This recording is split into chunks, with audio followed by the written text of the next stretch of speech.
প্রকৃতি যেখানে তার রূপে মাতোয়ারা, ইতিহাস যেখানে গেঁথে আছে মন্দিরের প্রাচীরে, আর মানুষের জীবন যেখানে প্রকৃতির সাথে ছন্দে বয়ে চলে, সেই জায়গার নাম সীতাকুণ্ড। চট্টগ্রামের উত্তরে পাহাড় আর সাগরের মাঝে এক অপার রহস্য আর সৌন্দর্যে ঘেরা জনপদ। আজ আমরা আবিষ্কার করব সীতাকুণ্ডকে, নতুন চোখে, নতুন গল্পে। সীতাকুণ্ডের সবচেয়ে বড় পরিচয় তার প্রকৃতি। পূর্ব দিকে বিস্তৃত পাহাড় আর পশ্চিমে ঝিকিমিকি করা বঙ্গোপসাগর। একসাথে যেন প্রকৃতি এখানে তার দুই হাত বাড়িয়ে দিয়েছে। চন্দ্রনাথ পাহাড় এখানকার শ্রেষ্ঠ আকর্ষণ। প্রায় ১১৫২ ফুট উঁচু এই পাহাড় বেয়ে ওপরে উঠলে একদিকে দেখা যায় সমুদ্র আর অন্যদিকে সবুজ পাহাড়ের ঢেউ। পাহাড়ের বুক চিরে নেমে আসে একের পর এক ঝর্ণা, সুলতানা ঝর্ণা, সহস্রধারা, সহস্র শিখা, প্রতিটি যেন আলাদা করে মুগ্ধ করে।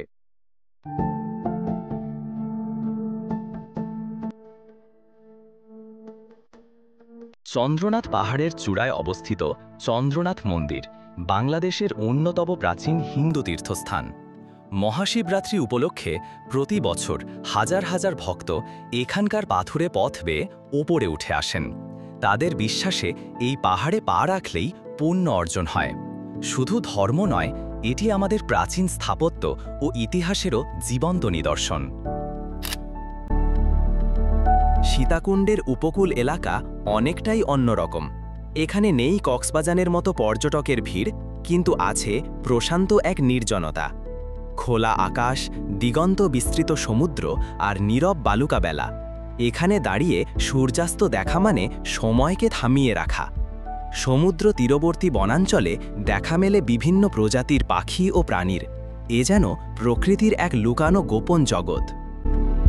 বিশ্বের অন্যতম বৃহৎ শিপ ব্রেকিং ইয়ার্ড রয়েছে সীতাকুণ্ডে।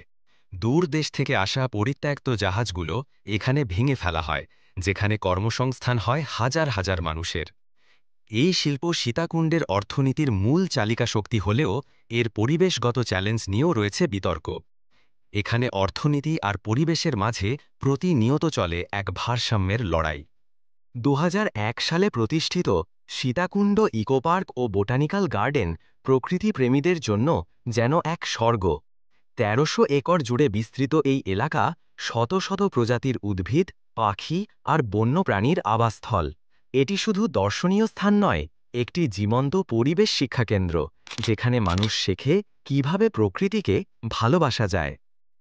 সীতাকুণ্ডের আসল শক্তি এখানকার মানুষ। পাহাড়ি জনগোষ্ঠী, উপকূলীয় জেলে, কৃষক, শ্রমিক সবাই একত্রে গড়েছেন একটি বহুমাত্রিক সংস্কৃতির সমাজ।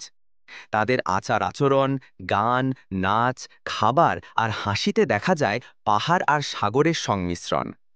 এখানে জীবন যেমন কঠিন, তেমনি রঙিন। সীতাকুণ্ড কোনো একক পরিচয়ে বাধা নয়। এটি পাহাড়ের উচ্চতা, সাগরের নীরবতা আর মানুষের স্বপ্নের একটি মিলনস্থল। একবার সীতাকুণ্ডে গেলে আপনি ফিরে আসবেন ঠিকই, কিন্তু মন থেকে এই জায়গাকে কোনো দিন মুছে ফেলতে পারবেন না।